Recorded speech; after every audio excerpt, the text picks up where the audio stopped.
What if one day could open your heart, spark your spirit, and connect you to your most authentic self?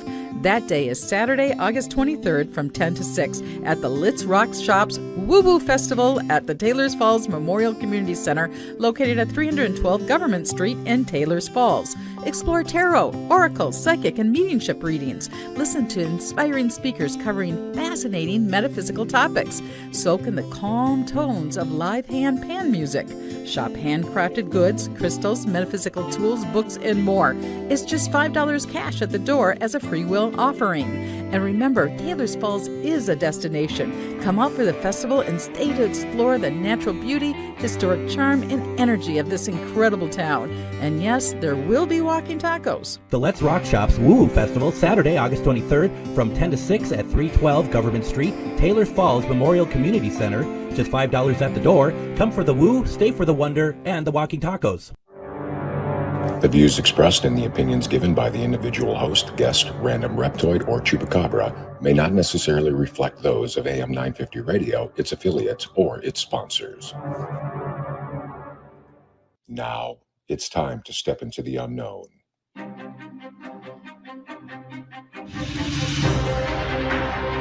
There are things people experience but never talk about. A shadow moving in the corner, flickering of the lights, a disembodied voice. We invite you to talk with us. Share your story, share your experience, because this isn't just your story. This is our story. This is GhostBox Radio with Greg Bakken. And this is GhostBox Radio on AM 950, where every night we talk about the paranormal, ufology, Bigfoot, and so much more. My name is Greg Bakken. Thank you for joining me. I hope everyone had a great weekend. I just got back from the Charvinity Psychic and Healing Fairs. That was just this past weekend. That was a lot of fun, and I'd like to thank everybody who stopped out, said hello, everyone who took part in it. It's a lot of fun going out there. I got home, and I don't know if someone left the door open here or something, but there's a lot of flies in here. I noticed that this morning, and that was really annoying. Then I thought I pretty much took care of all of them, dispatched them, if you will. And, of course, in my studio here, there is at least one buzzing around. So if you see it showing up on screen, it's not paranormal. It's a bug. It's a fly. And it's very, very annoying, quite frankly. I'm really excited for tonight. We haven't talked a lot UFOs recently. And Anthony F. Sanchez, we've had on before. We had him on in December. We talked about UFO Nexus. Once again, always go over to his site to see what's going on, ufocurrents.com. But, and one of the things that we didn't really talk about when he was on last time was his ghost hunter app. So we really didn't get there at all. And about a month ago, Anthony had sent me a video of some pretty compelling audio about that maybe we can talk a little bit about as well. But tonight we're going to be catching up on some UFO stuff. And I just wanted to introduce Anthony F. Sanchez. Anthony, how are you doing tonight? I'm doing fantastic. Are you able to hear me okay? Yeah, I'm hearing you just fine. Thank you very much. And once again, folks, feel free to put any comments and questions you have for Anthony or whatever we're talking about tonight and in the comment section, because this will be a good conversation. Anthony, you've been very busy, some family stuff, but also you've been able to get out and you did a talk at a conference recently, didn't you? Right. So I was actually invited to speak at the 2024 International Symposium for MUFON in Irving, Texas. Yep. It's a very prestigious event. A lot of people are telling me that I have been launched into the stratosphere of ufology by having been invited to speak. As a matter of fact, I wasn't aware of this, but when they invited me, they actually asked me, and I think I was the only person that did this, to give 2 presentations. Wow. So I give a presentation on artificial intelligence and how it relates to ufology. And I give another presentation on the 50 years of ufology between the 2 times that congressional interest was taken. into UFOs. Wow. So, And how did those go over? I'm sure they went over very well. I literally had an individual who was a top engineer at NASA and a fighter pilot from Bill Air Force Base, a retired fighter. He's very young. He's in his 30s, but he's retired. Those two came up to me and literally said that the presentation that I gave on open data, artificial intelligence, and how to consolidate all that information utilizing large language models and whatnot was the most important conference presentation of the weekend. I was like really thankful. I was grateful that they said that. We had a lot of fun though. Yeah, so that is one of the things we're going to be talking about tonight is the artificial intelligence and data gathering for possibly tracking UAPs. I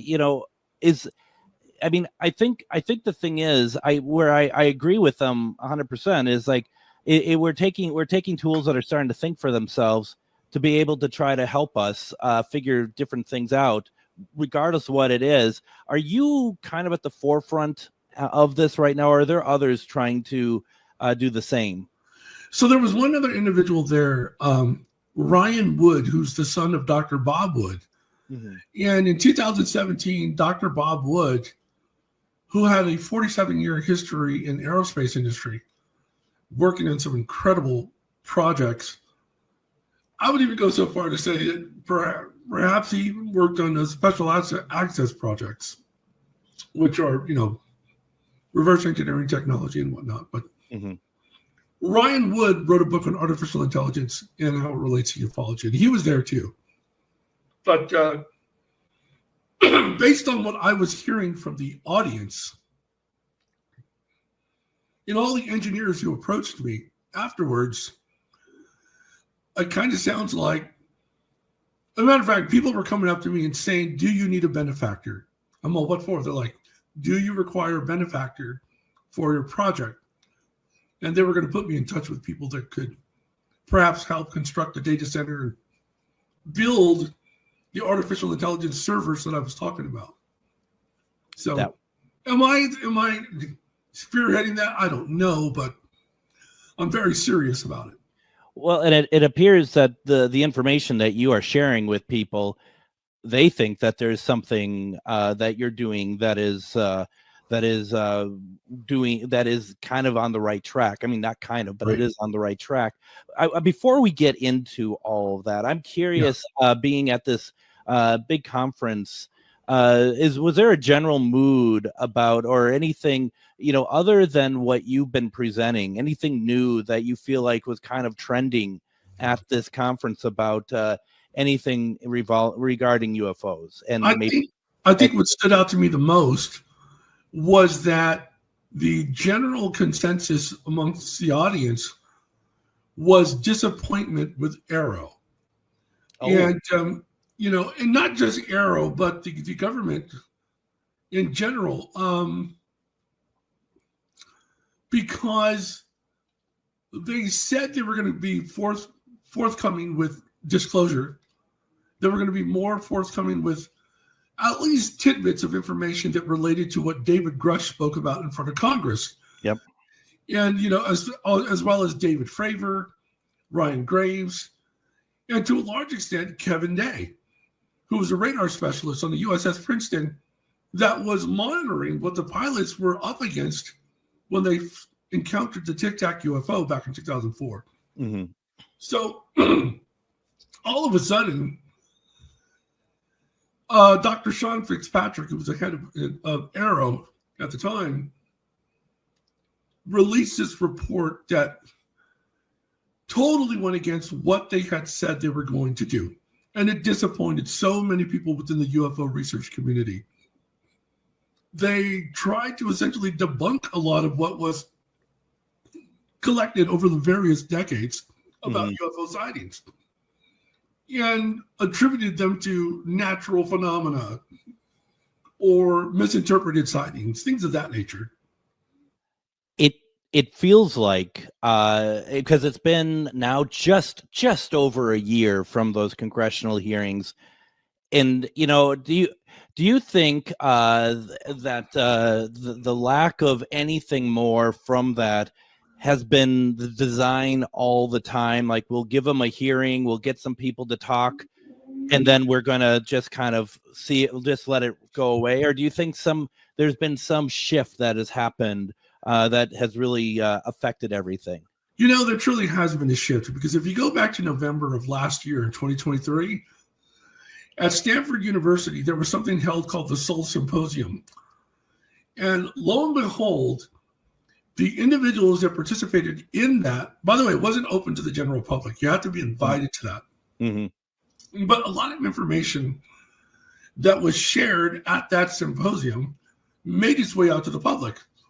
As a matter of fact, there was one guy very popular on Twitter who somehow got himself invited there and was using his phone to take snapshots of the PowerPoint presentations, and until they asked him to leave.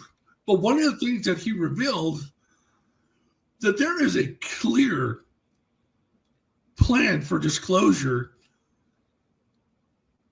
by sharing across the year, beginning in 2023, 2025, 2027, they're going to be releasing information to the public. And some of the terminology that they used literally was borderline science fiction. For instance, they literally threw out the term the Prime Directive, which comes from Star Trek. Totally. And it was amazing, because that particular PowerPoint was given by Carl Nell, who I had predicted at that time would ultimately be the de facto future head of Arrow, because Dr. Sean Kirkpatrick was known to he was going to be stepping down. I was going to bring this up. People that are wondering what Arrow is, it's the All-Domain Anomaly Resolution Office. And these are the guys that essentially were put together by the government to be the public face of ufology, of UFO research, UAPs. For instance, nobody really wants to use the term UFO anymore, because UFO has been stigmatized since the 1950s. Yep. Now, with the term UAP for unidentified aerial phenomena, some people call it anomalous phenomena, depends on what you want to do. Which one you want to use, it's the same thing. That does not have a stigma attached to it. So that's why you have News Nation, CNN, NBC, CBS, all of even Fox News, talking about UFOs and UAPs all the time now. Mm-hmm. If you remember last year in 2023, in April 30th, May 1st, there was a family in Las Vegas, Nevada, that called 911 to report that they had seen an 8-foot tall and a 10-foot tall alien, a couple of aliens that resembled grays, but they were a little bit more menacing looking. And they had some sort of a lighting system attached to the tops of their head. Behind them, they saw something land in their huge backyard. It's like a truck yard. Yep. They said they couldn't see what it was, but what they could see was perhaps cloaked, because the entire area was blurry, shaking. It was blurry. They could see through it, but there was definitely something there. Mm-hmm. They heard footsteps on their house. They saw these things panicking, like in a panic, like their ship had crashed or something, before ultimately it was able to make its way out of there. The police were brought in, and this is how I know that family wasn't faking it. They weren't putting on a hoax, because it's a felony to call 911 and report something that isn't factual, something that isn't true, something that isn't, especially when you're talking about UFOs. Right. The family was terrified. What's even stranger is that within a week of this incident, somebody came and attached cameras on top of their home and around their home and didn't ask them for permission. They just did it. We later learned that it was the local sheriff's department that put up all these cameras. That night, when the police arrived, they were walking into the backyard and the police turned off their body cam. Why did they turn off their body cam? Right. So they were saying that, oh, well, we need to respect the privacy of the homeowners. It's like, no, you don't. They never turn off their body cams unless there's something nefarious underway. Exactly. Like if a police officer is doing something illegal, he's trying to conceal it. Yep. Or they have been trained and they know to either disable it, or I think somebody had pointed this out at a MUFON meeting here in Northern California. They don't think the cameras were turned off. They think the cameras are, that particular film is just not being shared. It's not being shown. That would make more sense, wouldn't it? Yeah, absolutely. Absolutely. So I bring up Las Vegas in 2023 because not long after that, there were 3 10-foot tall aliens seen in Florida. That's if you right. recall. Over at the mall, right? At that mall. At the mall, right. Yeah. So why do we have these incidents being reported upon, being shown across mass media without the stigma? There's no longer a stigmatization when you discuss UFOs. What we refer to them as UAPs now. Yeah. And we're not calling them aliens. Even at the congressional level, they're not calling them, they're calling them non-human entities. Mm-hmm. And that makes me think of Luis Lou Elizondo, Yep. who was the head of ATIP. Mm-hmm. ATIP was a group that was in existence some decade ago that was secretly funded by Senator Harry Reid of Nevada. He's since passed away. Yep. But Senator Harry Reid, who was best friends, very close friends with Robert Bigelow of Bigelow Aerospace, they had received over $20 million from the federal government to begin this ATIP organization. Well, Lou Elizondo, who was a Pentagon, was the former, I guess he was an analyst at the Pentagon. I got to look it up. I have all my notes somewhere. Yeah. But because there's so many people that are involved in this entire story. But Lou Elizondo, years later, got a call from the Department of Defense. A high up in the Department of Defense said to him, "We need you to stop looking into the UFO matter." He's like, "What do you mean?" He goes, "This is my job. It's what I'm supposed to do." He's like, "Well, we already know what it is. We already know what these things are and what the craft are. You don't need to look into it anymore." So he pressed them, why? And the person from the Department of Defense told him, let's just say that it's perhaps of a supernatural genesis. Yep. And that it may have what most people would perceive as a religious component. And we don't want to upset the mass public. We don't want to cause a mass hysteria with the public. And so that was very strange to me. But not so much when you consider that just this year, the Vatican actually held their own conference, which they termed as based on supernatural, things that are supernatural. But lo and behold, at that conference, they talked about non-human entities, i.e. aliens, and how the Vatican would interact with these, how they would handle that particular situation. Well over, I want to say a dozen years ago, the United Nations actually appointed a woman, I think she was from Malaysia, a physicist. Oh, God, I forget what her name is. But it's well known. You can look this up.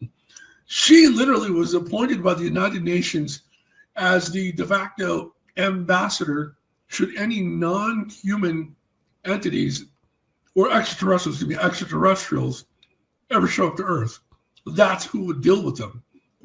What her mandate is, what the structure of her mandate is, I don't know. It's never been revealed. But she does exist. That role did exist. And that's the United Nations. That's so incredible. Think about that. That's incredible. You know what I need to do? I need to take a break here. Let's keep this conversation going, Anthony. When we get back, we'll talk more about this. But we also want to get into the AI tracking, the information that you've been working on. Yep. And anyone else have questions, your questions as well. You're listening to GhostBox Radio on AM 950.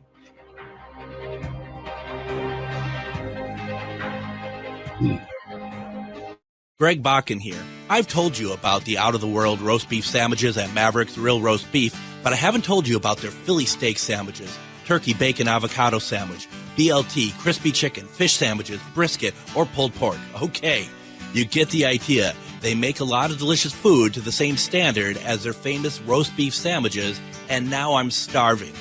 I'm going to go to Maverick's Real Roast Beef off Lexington and Roseville, and you need to go too. Check out their menu at mavericksbeef.com. What if one day could open your heart, spark your spirit, and connect you to your most authentic self?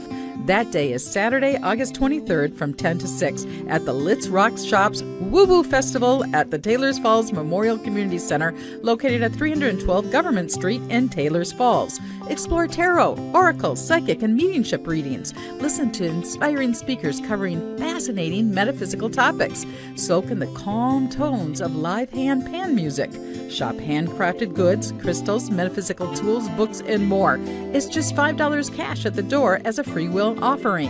And remember, Taylors Falls is a destination. Come out for the festival and stay to explore the natural beauty, historic charm, and energy of this incredible town. And yes, there will be walking tacos. The Let's Rock Shops Woo Woo Festival, Saturday, August 23rd from 10 to 6 at 312 Government Street, Taylors Falls Memorial Community Center. Just $5 at the door. Come for the woo, stay for the wonder, and the walking tacos.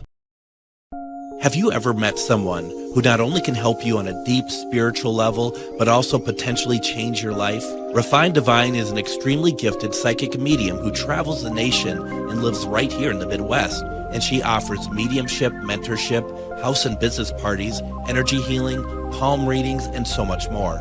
Refined Divine has helped thousands, and she can help you. Hi, this is Psychic Medium Deb. I cannot wait to hear from you. You can go to refinedivinepsychic.com. Greg Bakken here. I love historic tours of Minneapolis and seeing everything it has to offer. But if you know me, I like to include a little spooky in my tours, which is why I found the perfect combination. Minneapolis Trolley Tours does this amazing candlelight ghost tour that you have to check out.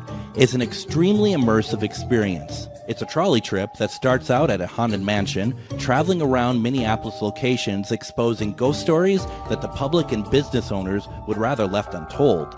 Then a tour of the aforementioned haunted mansion where ghosts of past residents from the 1800s reside, plus a lot of surprises to discover. Next, experience Gertrude's After Hours. Did I mention Gertrude is the mansion's most famous ghost? Maybe she'll show up. And you finish up the tour at Gertrude's Lounge in the haunted basement of the mansion with refreshments and Q&A. The trolleys are climate controlled and the mansion is restored to perfection. Check out MinneapolisTrolleyTours.com for more information.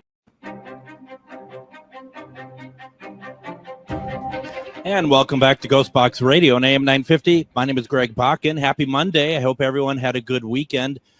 Very happy that we have with us tonight author and researcher Anthony F. Sanchez. We've talked to him before about UFOs. The book that he had written that we talked about before was UFO Nexus. You can go to his website, his UFO website, ufocurrents.com. That's ufocurrents.com. And you can see everything that he's put together, all the information he's been putting together about everything he's been doing and information he's been collating. And it's pretty well defined. It's a great site. And it's been a while, Anthony, since we had chatted. Yep. So it's really good to have you on tonight. I was really happy that you're able to join in tonight. Thank you so much, Greg. I appreciate it. There was a couple of things I wanted to really point out really quickly, if I might. Yes, please. The Malaysian astrophysicist, her name was Maslin Othman. Okay, thank you. And she's the UN's, what many people are referring to as the secretive alien ambassador. And the other thing was, I kept mentioning ATIP. That's the Advanced Aerospace Threat Identification Program. It was founded in 2007, and it was dissolved in 2012. Well, that's where we learned of Lou Elizondo. Yeah. Okay. Thank you for that. I appreciate. I was going to try to look her up during the break, and I'm like, where do I even start? So I appreciate you doing that. So one of the things that we wanted to talk about here is your research that you are currently doing, that you had spoken about at this MUFON conference a couple weeks back. And I don't know like, and when we really originally talked about doing this, I don't know how much you want to share or what you are able to share. I'm an open book. Okay. So why don't we just start with what are you doing? I mean, it sounds so exciting. Right. So way back in 2006, 2007, I started working with something called AIML, which is artificial intelligence markup language. And that was the precursor to chatbot technology. Yep. And it wasn't really artificial intelligence per se, but it gave you the perception that you were speaking with a human, because we could essentially amass, thousands of, preset responses, and then create an algorithm that would analyze your sentence, the verbs, the nouns, prepositions, all of that, and then be able to select the best possible response. So you literally would think you're talking with someone. Mm-hmm.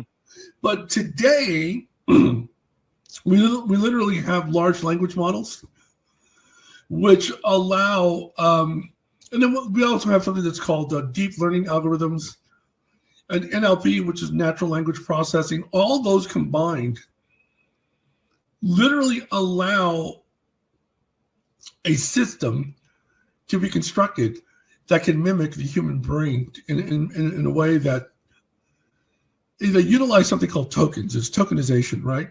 Sure. Each token essentially is a piece of data. It can be a word. And the large language models combined with the natural language processing model, those essentially mimic a brain at the core level, because where the brain constructs synapses, whenever we think of something, we have a synapse, connecting in the brain. Well, that exact model is replicated using these tokens, this tokenization. So we literally have constructed a brain, is what we've done. Mm-hmm. Now, if you've ever been on ChatGPT or a Llama or any of those systems, you sometimes get the sense that you are miraculously talking with somebody. You can literally go to ChatGPT and say, I want you to speak with me in the form of an Italian priest from the 1700s, and you only speak in Latin. Guess what? It'll do it. Yep. Yep.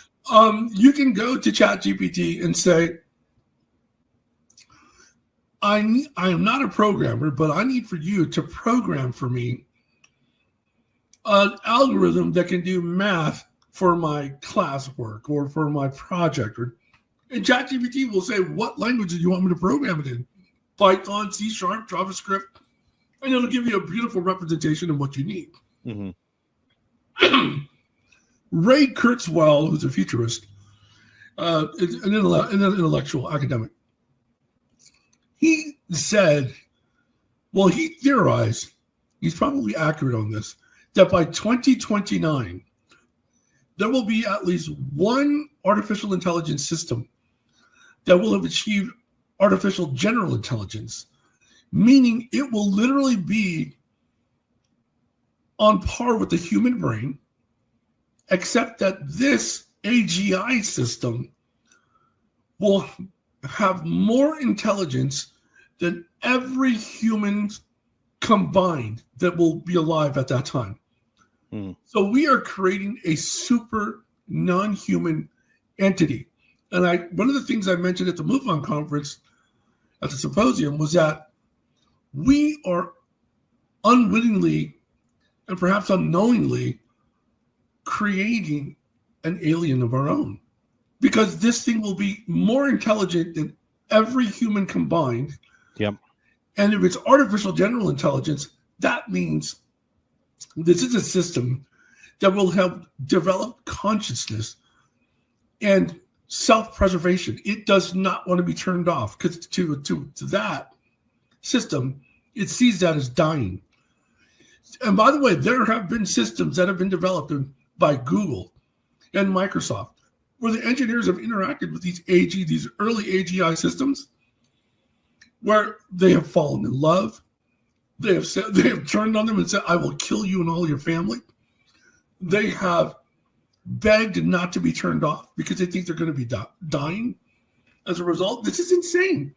It's frightening. Matter of fact, I'm getting comments in the comments right now about people are just like, it's a monster. It's still too dangerous. I mean, it's you said by 2029. The one thing that came to my mind is like a sci-fi plot, a sci-fi movie plot is coming out of this.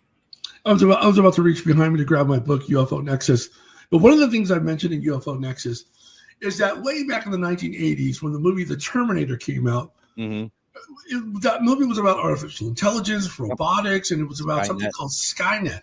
Yep. Well, and supercomputers, right? Well, that technology technically didn't exist at that time. Well, it's 2024, and every facet of that science fiction tale actually exists today. Yep. We have DARPA with these; it has its own supercomputers. Well, even private sector companies have supercomputers. We have SpaceX, right? Which did what? We have Starlink. Starlink is thousands of satellites. Imagine if there is a massive AGI system that has somehow managed to circumvent all security blocks on networks worldwide, taking control of the internet.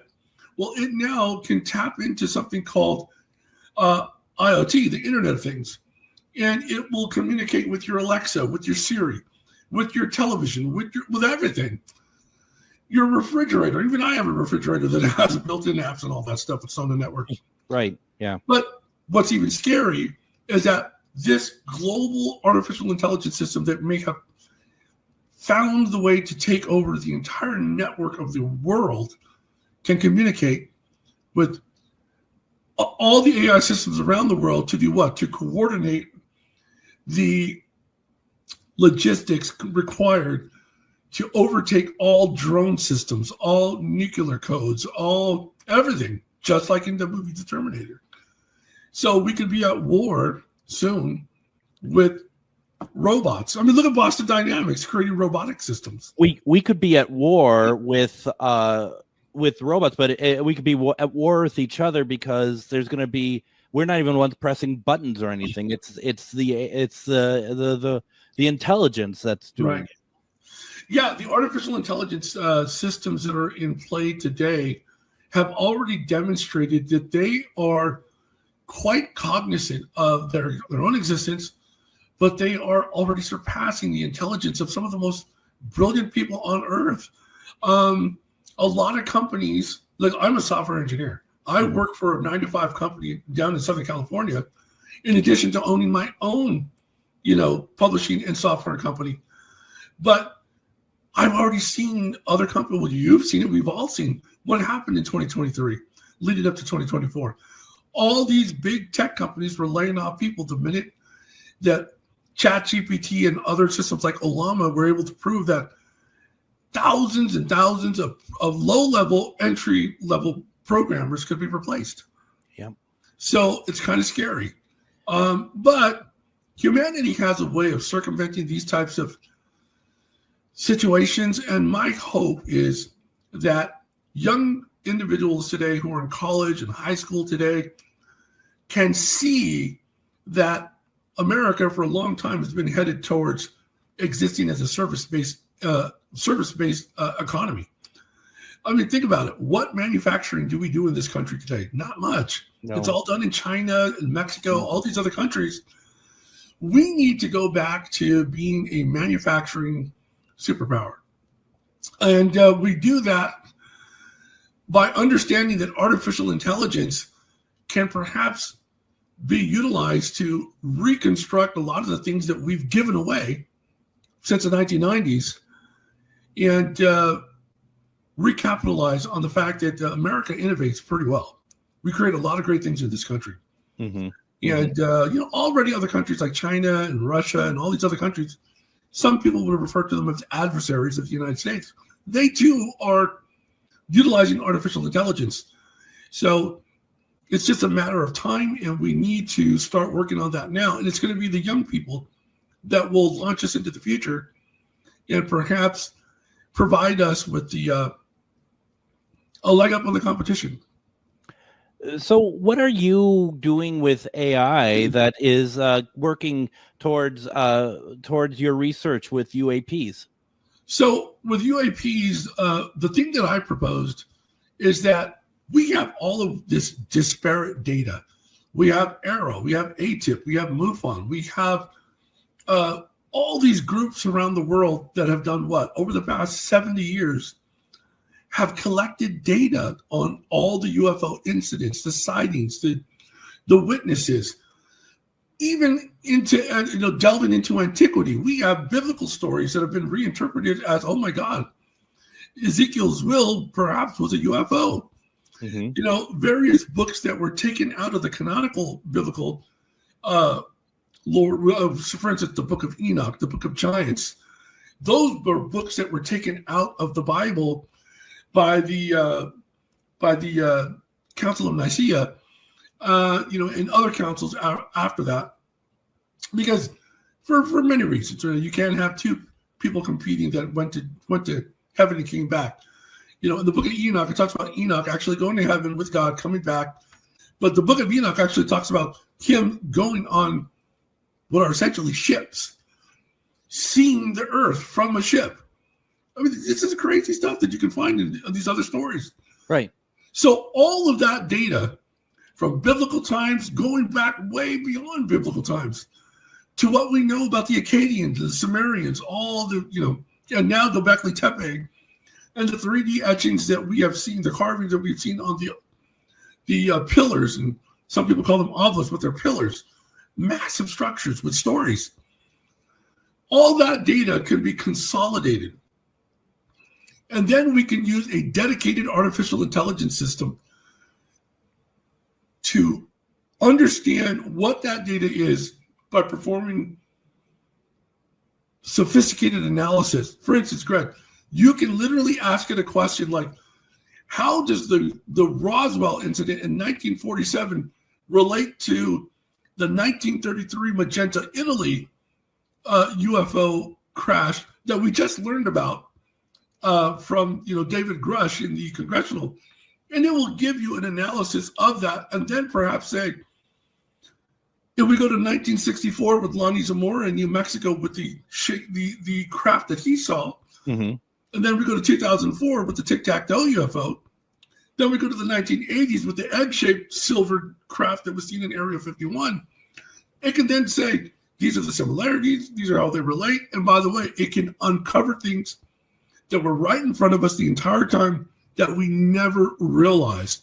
That's the powerful nature of AI. I also like the idea of like what you're talking about, like questions and stuff. The question that I would love to ask would be something along the lines of taking out the idea that any sort of alien craft can just fly here direct from their planet to our planet. What other ways can a ship be able to make journeys as far as they can that's done in a realistic manner? You know what I mean? Right. You can literally ask it to perform an analysis on all the propulsion systems that have ever been discussed within the ufological frame mm-hmm. or realm that were perhaps reverse engineered. Right. And say, relate that to known physics, known propulsion systems, and what are we looking at?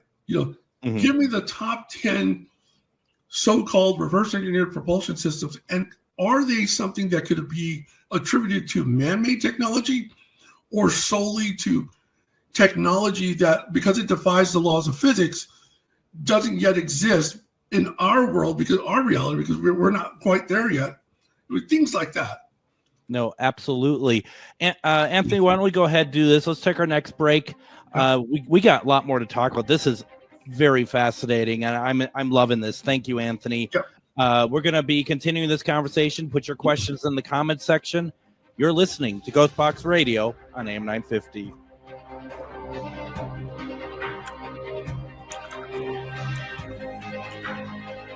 Greg Bakken here. I love historic tours of Minneapolis and seeing everything it has to offer. But if you know me, I like to include a little spooky in my tours, which is why I found the perfect combination. Minneapolis Trolley Tours does this amazing candlelight ghost tour that you have to check out. It's an extremely immersive experience. It's a trolley trip that starts out at a haunted mansion, traveling around Minneapolis locations exposing ghost stories that the public and business owners would rather left untold. Then a tour of the aforementioned haunted mansion where ghosts of past residents from the 1800s reside, plus a lot of surprises to discover. Next, experience Gertrude's After Hours. Did I mention Gertrude is the mansion's most famous ghost? Maybe she'll show up. And you finish up the tour at Gertrude's Lounge in the haunted basement of the mansion with refreshments and Q&A. The trolleys are climate controlled and the mansion is restored to perfection. Check out MinneapolisTrolleyTours.com for more information. Have you ever met someone who not only can help you on a deep spiritual level, but also potentially change your life? Refined Divine is an extremely gifted psychic medium who travels the nation and lives right here in the Midwest. And she offers mediumship, mentorship, house and business parties, energy healing, palm readings, and so much more. Refined Divine has helped thousands, and she can help you. Hi, this is Psychic Medium Deb. I cannot wait to hear from you. You can go to refineddivinepsychic.com. Greg Bakken here. Like you, I love good, fresh, delicious food. So I want to tell you about this treasure in Roseville called Maverick's Real Roast Beef. Maverick's has the best roast beef sandwiches I've ever had. Made fresh, every order.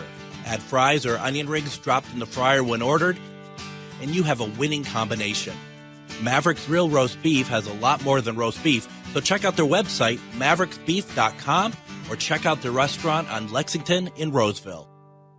Madison Comic and Pop Culture Expo comes to the Alliant Energy Center August 9th and 10th. Madison Comic and Pop Culture Expo is a celebration of comics, toys, TV, film, art, cosplay, games, and all things nerdy. It's also a family-friendly event where you can meet your favorite celebrities, browse the vendor hall and artist alley for all the coolest merch, watch celebrity Q&As, and even more. Madison Comic and Pop Culture Expo, also known as MadX, is going to be huge, with guests like Walter Jones from the Mighty Morphin Power Rangers, legendary wrestler Sting, plus other great guests from voice actors, authors, and artists all over the entire weekend. 2 days of action-packed fun at the Alliant Energy Center. Tickets start at $53. Kids tickets are just $9.99 for the entire weekend. Don't wait to get your tickets. Buy your tickets and get more information at MadisonComicExpo.com. MadX is Wisconsin's biggest Comic-Con, and don't forget Twin Cities Con is coming up in November. New guests are being announced all the time. Go to TwinCitiesCon.com for more information.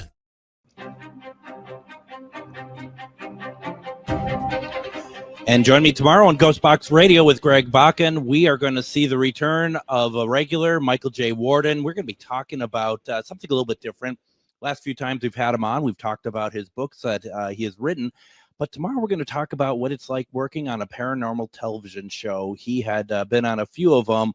One of them, regular appearance on Hotel Paranormal. It might be interesting to hear what that's all about, what it's like. And we're not done talking about paranormal TV this week either. Join us Wednesday as we have Brandon Alvis from Haunted Discoveries. He is going to be joining us. I am very, very excited about that. It's a great show. You need to check it out.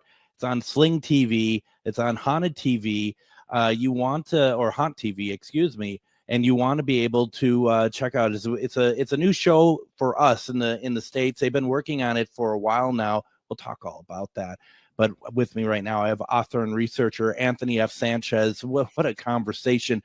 You know, Anthony, you're not really making us feel very good right now. I just want to let you know that. I mean, the UFO stuff, the AI UFO stuff is fantastic.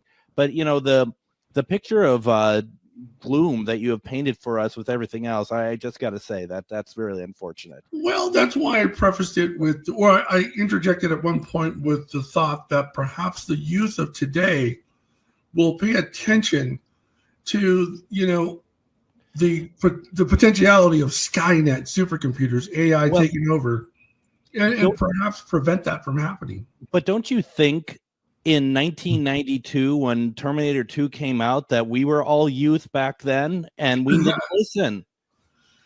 We wear it like a badge of honor that we know that, you know, the people who are creating this know that, oh yeah, it's just like, you know, we see the similarities. Ha ha ha. You know what I mean? It always comes down to greed. For instance, I believe Elon Musk gave $50 million, probably gave more than that, to the Open AI initiative. It's why it was literally called Open AI. It was always meant to be open source. Yeah. And there were rules that were put into place, like we would never develop artificial general intelligence. Stay away from that. Just do artificial intelligence. Well, now, purportedly, the reason why he was trying to sue Sam Altman, who at one point was fired from OpenAI within 48 hours, the power that be at Microsoft got him rehired, and they ousted the people that fired him. Yep. Why? Money. Yep.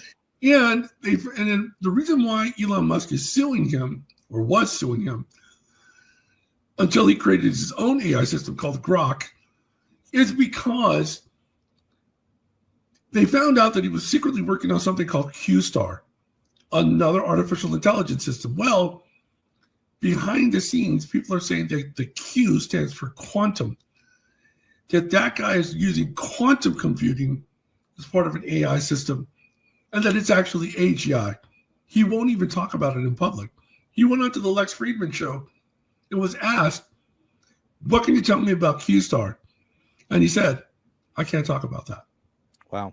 Yeah. So it always comes down to greed with these guys. And yeah, we saw it back in the 90s. We knew that, wow, this incredible technological future is coming. Are we going to safeguard the future of our own children? Well, a lot of people said yes, but some people said no because of greed. I think going back to the AI system that I was talking about, putting it together, right? Yeah. That system could do things like analyze the collective writings of American astrophysicist Jack Sarfati, Hal Puthoff, Russell Targ, all these individuals have been remote viewers, physicists, astronauts, engineers, all these people that have been involved from different aspects of society, the government, academia, but have had a hand in the ufological world. An AI system can analyze all those collective works and give us answers to the questions, the most pressing questions. Mm-hmm. So that's why I had people coming up to me saying, do you need a benefactor? I wasn't prepared at that moment because I was just like, I just driven all these from California to Texas. Mm-hmm. Ended up being in a car accident on the way home. Oh my goodness. Lost my luggage on the way there. Had to spend $500 on clothes just to go to the conference. It was an insane trip, but it was productive. It was productive. You okay and everything from the car accident, or? Oh yeah. So I went through all the damaged equipment. What happened was we were hit from behind, and all my camera equipment and my laptop, everything went onto the freeway. And the new clothes that I just bought, and the kid behind us ran over it, and then two cars behind him also ran over everything. Oh my God. It's in shambles. I mean, I'm still going through all the bag of stuff, trying to find out what's good, what's not good. Oh my goodness. Oh. But thank God nobody got truly hurt. Nobody got hurt. We're all safe. That's what matters. Would you mind for a second that we take a couple general UFO questions from the comments? No, not at all. Not at all. I love it. Joanne just asked the question, could some of these UFOs be interdimensional?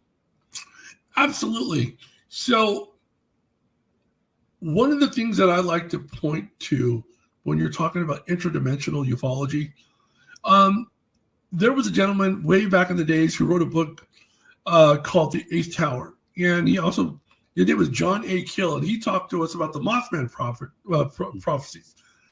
Yeah, and a lot of people think that the Mothman prophecy, that's just a form of a crypto-terrestrial or a cryptid. But in that, he also discussed ultra-terrestrials. And these are perhaps entities or craft that exist, but outside the visible range, the visible spectrum of humans. And on occasion, maybe perhaps due to natural phenomena or a technology that they developed allows them to come into our reality in our visible spectrum, and we see them. Some people may call them aliens. Some people call them ghosts. Some people call them shadow people. Some people call them UFOs, UAPs. We don't know. So ultra-terrestrials, crypto-terrestrials, the traditional extraterrestrials, and cryptids. There's so many things that we don't understand. And somebody should write a book about all that stuff. Hasn't somebody wrote a book about all that stuff? Yeah, lots of people. And myself. What about you? By the way, I actually, for the first time, launched the website of my publishing company, strangelightspublishing.com. And if you go there, you can actually get my, I've never done this before, Greg. I now have something called an ebook. Oh, okay. I have an ebook for Amazon. It's on the Kindle.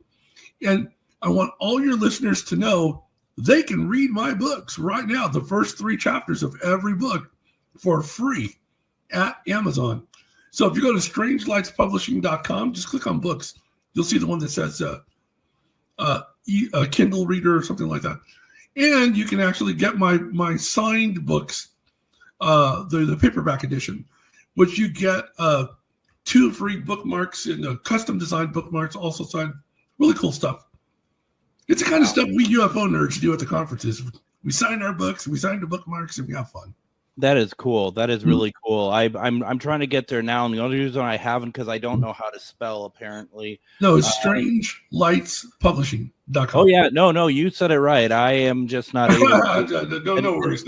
No, I'm there. It's very nice. Thank you. You've been putting a lot of you have a lot of sites going on. You have your right. Ghost Hunter apps. You have UFO Connect and then Strange Lights Publishing. You know what used to happen is back in the old days, I used to create a site for every book. Then I realized it makes more sense to have one site for all my books. Yeah. So the publishing company is Strange Lights Publishing, but for my articles, all of my UFO articles that I write, it's UFO Currents, and you can't get the books there too. But UFO Currents has all my articles. Yeah. And they're really good. I talk about religion, UFOs, UAPs, aliens. And for my paranormal stuff, it's at ghosthunteraapps.com because I write paranormal software. I have done since 2014. Yep. It all started in 2012 with my friend Bill Murphy from Fact or Fake Paranormal Files on the Sci-Fi Network. I went down to a conference that he was throwing in Santa Paula, California for the Ghost Town TV event. And a friend of mine, David Weatherly, was doing a speech on presentation on tulpas. Yep. Right. And anyway, when we were there, Bill learned about the software that I wrote, that I was taking to Area 51 to scan the ISM, the Bluetooth frequencies. And nobody thought to do that and pick up, strange signals. And he said, "Oh, wow." He goes, "You actually created a K2 meter using your laptop." I'm like, "What's a K2 meter?" And he's like, "Because I wasn't into the paranormal at that time." Not really. So he got me into it, and it turns out people love my software because it's electromagnetic frequencies, radio frequency interference, Bluetooth, all that. And if you go to Ghost Hunter apps, and I know we've kind of been now we're going all over the place, and I apologize to everyone about it, but that's what happens when you have someone like Anthony on who does just about everything. GhostHunterApps.com. And you had sent me this in Messenger, a video that you had done with it's from the SCD Archon app or the software, and it's some pretty clear stuff. And it's like, okay, now I'm thinking to myself, okay, now I need to do this because I'm all about ITC. And I thought, Anthony, what I might want to do, I'm thinking about downloading this and go a month with it, just like solid. And do a compilation of what we get out of it. I'm surprised I haven't sent them to you already. I should. I'm going to send you both the Vossibus Mark II and the SED Archon. That's my gift to you. Oh, thank you. Absolutely. And again, it's Bill Murphy who can be credited with the existence of Ghost Hunter apps because prior to that, I was just writing software as an engineer to go to Area 51 to listen to signals. But he's the one who pointed out this is actually very beneficial for the paranormal community. I think if you're fine with it, I think I should do like regular sessions, and then maybe like in a month and a half, you come back on and we just go through the recordings. I'll tell you what, Greg, I actually bought the URL livespiritbox.com because people were asking me to do it live, and I'm like, okay, I was thinking about it, but because I always do live Spirit Box sessions. Oh, that's wonderful. Yeah, because it's great. We're rapidly running out of time. So real fast, if you you can do this in about 40 seconds, Charles asked the question, do you think we've joined the Universal Federation yet? So I was on a show with Dr. Michael Salla. Look up Dr. Michael Salla. And they believe a lot of the people that are affiliated with Dr. Salla in his exopolitics believe that there is a galactic federation out there of planets and aliens. And it's very controversial, but sometimes it makes a lot of sense because we talk about the secret space program, the secret space platforms that have been viewed through telescopes. There's a lot going on out there that we just don't know. No, absolutely. Once again, Anthony F. Sanchez, you can find his books over at strangelightspublishing.com. Go check out his articles on UFO at ufocurrents.com, and also check out his his ITC software over at ghosthunteraapps.com. Anthony, thank you so very much. What a great conversation. Thank you, Greg. I appreciate it. We'll have you on again soon. We'll be back tomorrow with Michael J. Warden. Everyone, have a fantastic night.